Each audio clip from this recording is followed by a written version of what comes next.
Assalamualaikum warahmatullahi wabarakatuh. Alhamdulillahi rabbil alamin, wal aqibatu lil muttaqin, wala udwana illa 'alal zalimin. Asyhadu an la ilaha illallah wahdahu la syarikalah, wa asyhadu anna Muhammadan abduhu wa rasuluh. Amma ba'du. Bapak Ibu kaum muslimin, kaum muslimat, jamaah subuh yang dirahmati Allah Subhanahu wa taala, kita bersyukur kepada Allah. Kita memperbanyak memuji Allah Subhanahu wa taala. Kita masih diberi kesempatan hidup di dunia ini, memperbanyak amal soleh. Itulah wujud syukur kita kepada Allah. Kemudian salawat serta salam semoga selalu tercurahkan untuk Nabi kita Muhammad sallallahu alaihi wasallam. Allahumma salli wa sallim wa barik ala Muhammadin wa ala alihi wa ashabihi ajma'in wa man tabi'ahum bi ihsan ila yaumiddin. Mudah-mudahan dengan memperbanyak salawat kita termasuk umatnya yang nantinya mendapatkan syafaat. Amin ya rabbal alamin. Bapak Ibu kaum muslimin, kaum muslimat, jamaah subuh yang dirahmati Allah Subhanahu wa taala. Pemurnian ajaran Islam dan mendidik umat Islam dengan ajaran yang sesuai dengan syariat Nabi Muhammad sallallahu alaihi wasallam harus tetap menjadi langkah acuan dalam menyebarkan, mendakwahkan agama Islam yang mulia ini. Hal ini dikarenakan masih ada keyakinan-keyakinan, akidah yang tidak benar yang merasuki kolbu umat Islam ini. Bak rumah yang berpondasi rusak, maka akidah yang tidak sesuai dengan ajaran Nabi Muhammad sallallahu alaihi wasallam ini pun akhirnya merusak umat dan berperan besar dalam menimbulkan perpecahan demi perpecahan. Di antara akidah yang diyakini kebenarannya sebagian besar umat Islam, padahal ini merupakan akidah yang salah, yang batil, yaitu akidah Nur Muhammad sallallahu alaihi wasallam. Di antara keyakinan keliru yang digagas oleh Aqtab, seorang tokoh sufi, dia sebarkan dan dibela oleh mereka, yaitu akidah Nur Muhammad ini. Mereka pun membakukan usul atau landasan-landasan untuk membenarkan akidah ini di dalam kitab-kitab yang mereka tulis dan dalam syair-syair yang mereka susun. Hanya saja, meski cukup terkenal akidah ini, namun para ulama mereka belum satu kata dalam mengartikannya, dalam mendefinisikannya secara detail dan jelas. Masing-masing mereka menyampaikannya sesuai dengan perasaan mereka saja dan apa yang terbetik pada firasatnya saja. Mereka mengatakan yang dimaksud Nur Muhammad bahwa Rasulullah sallallahu alaihi wasallam tercipta atau diciptakan Allah dari nur atau cahaya. Dan yang pertama kali diciptakan oleh Allah Azza wa Jal subhanahu wa ta'ala adalah cahaya Muhammad. Ini keyakinan atau akidah mereka. Dan bumi yang kita pijaki ini, yang kita tempati ini, dan seisinya diciptakan karena, kata mereka, karena Rasulullah sallallahu alaihi wasallam. Kalaulah tidak ada beliau, tidak ada Rasulullah, maka bumi ini tidak akan pernah ada dan tidak akan Allah ciptakan. Seorang tokoh namanya Yusuf Ismail An-Nabhani, salah satu pembela ideologi ini, akidah ini, keyakinan ini, dia menjelaskan makna istilah yang aneh ini dengan berkata, ketahuilah katanya, bahwasanya tatkala kehendak al-haq yaitu Allah berhubungan dengan penciptaan para makhluknya, Allah Subhanahu wa taala telah menampakkan hakikat Muhammad dari cahayanya, cahaya Allah maksudnya. Kemudian dengan sebabnya tersingkaplah seluruh alam dari atas hingga bawah. Kemudian terpancarlah darinya sumber ruh. Sedangkan dia yaitu Muhammad sallallahu alaihi wasallam merupakan jenis ruh yang paling tinggi di atas segala jenis dan sebagai induk terbesar bagi seluruh makhluk yang ada. Ini mengandung pengertian bahwasanya Allah Subhanahu wa taala menciptakan Muhammad sallallahu alaihi wasallam dari cahaya Allah katanya. Dan bahwa Allah Subhanahu wa taala menciptakannya sebelum penciptaan Nabi Adam alaihi salam. Bahkan sebelum menciptakan seluruh alam. Dan bahwa segala sesuatu diciptakan dari cahaya Muhammad, kata mereka tadi. Salah satu dari tokoh mereka juga mengatakan, kalaulah tidak ada Muhammad sallallahu alaihi wasallam, matahari, bulan, bintang, lauh dan kolam tidak akan pernah diciptakan oleh Allah. Ini kita meluruskan akidah tentang Nur Muhammad ini. Apa yang mereka katakan tadi, yang kita paparkan tadi, adalah anggapan-anggapan yang batil, yang salah, yang keliru, dan pernyataan-pernyataan yang tidak memiliki bukti, yang tidak memiliki dasar dari kitab suci Al-Quran maupun dari hadis-hadis Nabi yang sahih, yang asli sampai ke Nabi sallallahu alaihi wasallam.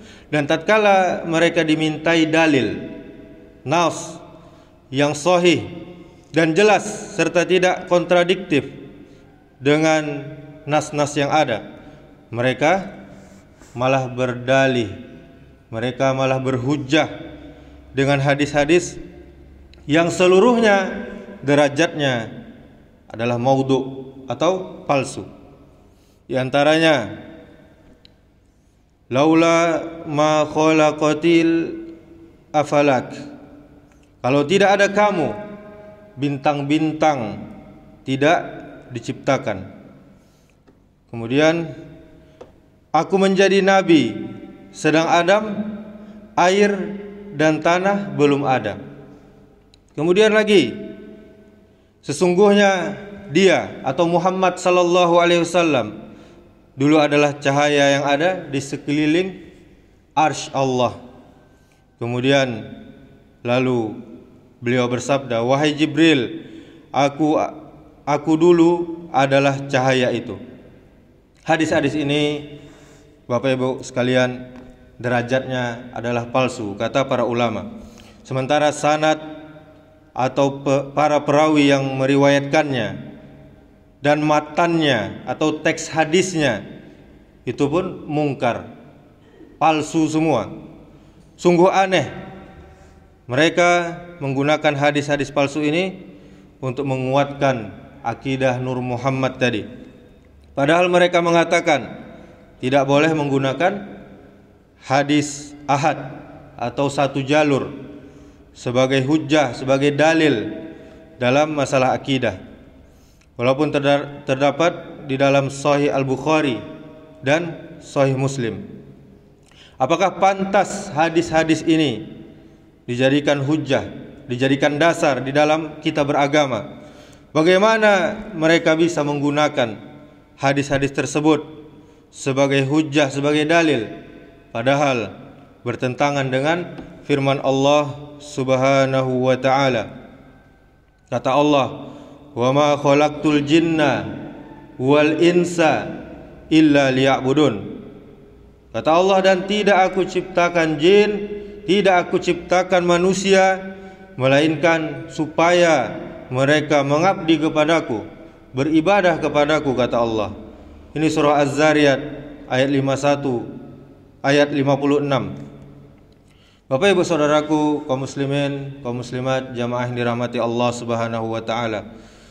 Sungguh Allah Subhanahu wa taala telah menjelaskan di dalam ayat Az-Zariyat ayat 56 tadi bahwa Allah tidak akan menciptakan jin, Allah tidak akan menciptakan manusia. Seluruhnya kita ini, termasuk Nabi kita yang mulia, Nabi Muhammad sallallahu alaihi wasallam, kecuali untuk tujuannya adalah ibadah kepada Allah saja. Tujuan mereka mengadopsi keyakinan ini, keyakinan yang sesat ini, agar mereka dapat menghilangkan makna tauhid.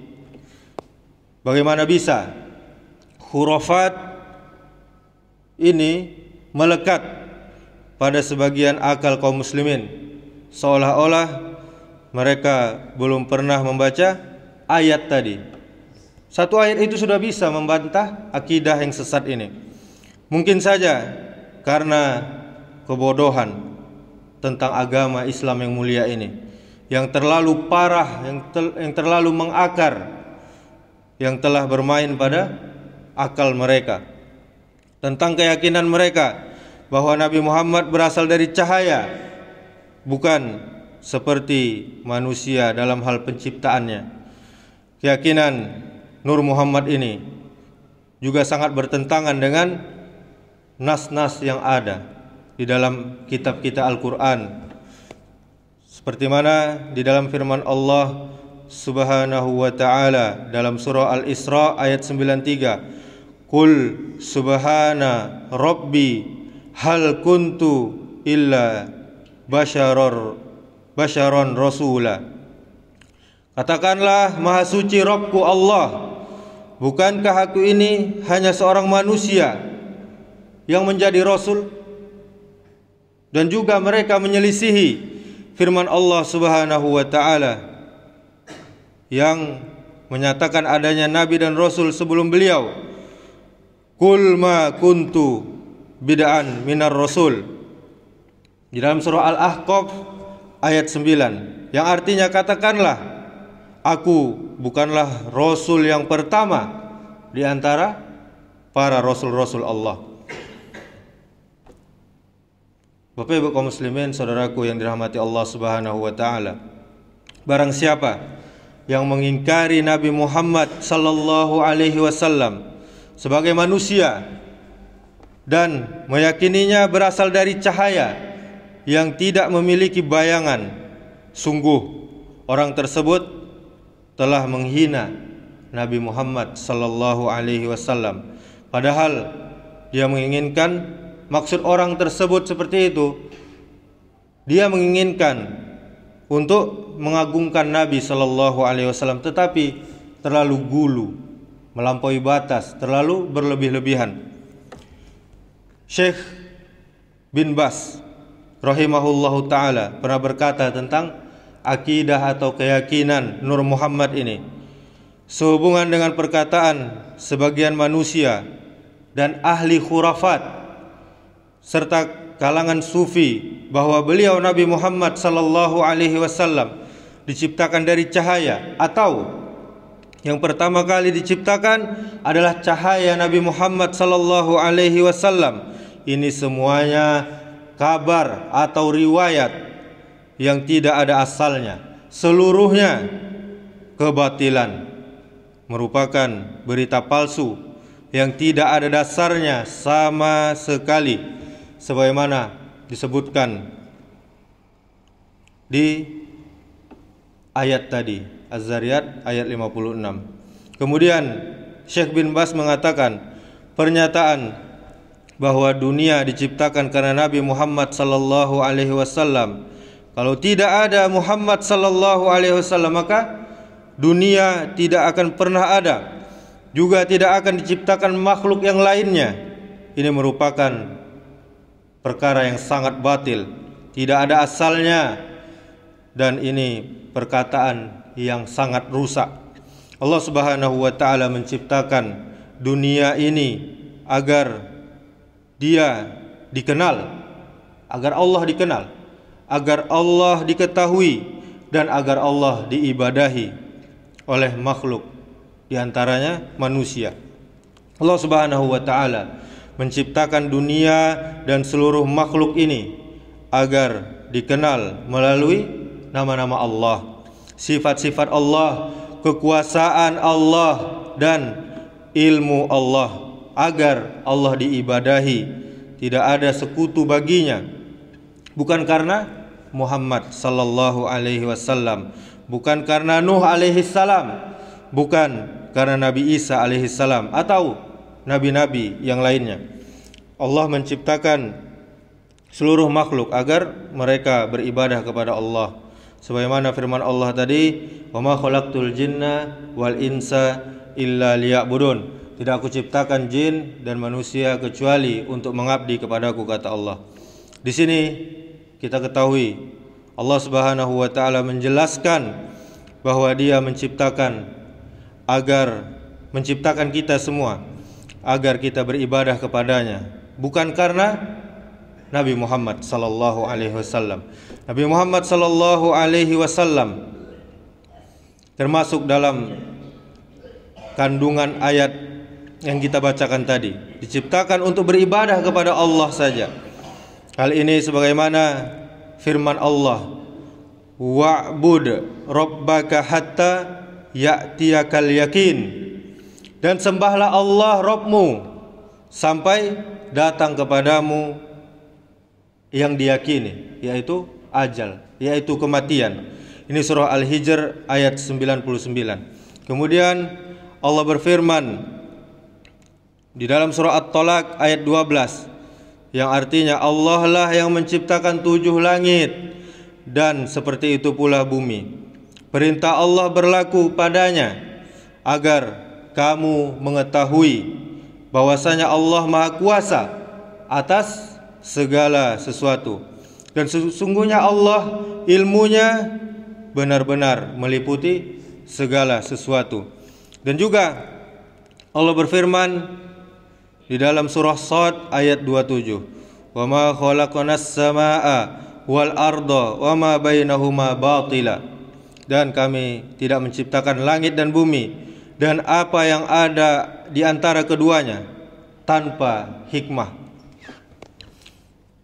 Kemudian juga Syekh bin Bas mengatakan, ini semuanya yang engkau dengar ada di tengah masyarakat ini merupakan betul-betul kebatilan dan tidak ada dasarnya, tidak ada dalilnya sama sekali di dalam agama Islam ini. Allah Subhanahu wa taala tidak menciptakan jin, tidak menciptakan manusia, tidak menciptakan makhluk-makhluk lainnya, langit dan bumi dan yang lainnya, bukan lantaran, sekali lagi, bukan lantaran Nabi Muhammad, bukan juga karena Rasul yang lain, akan tetapi semua makhluk dan dunia ini bertujuan agar Allah Subhanahu wa taala dikenal dan diibadahi dan menjadi sarana mengenal nama-nama Allah dan sifat-sifat Allah.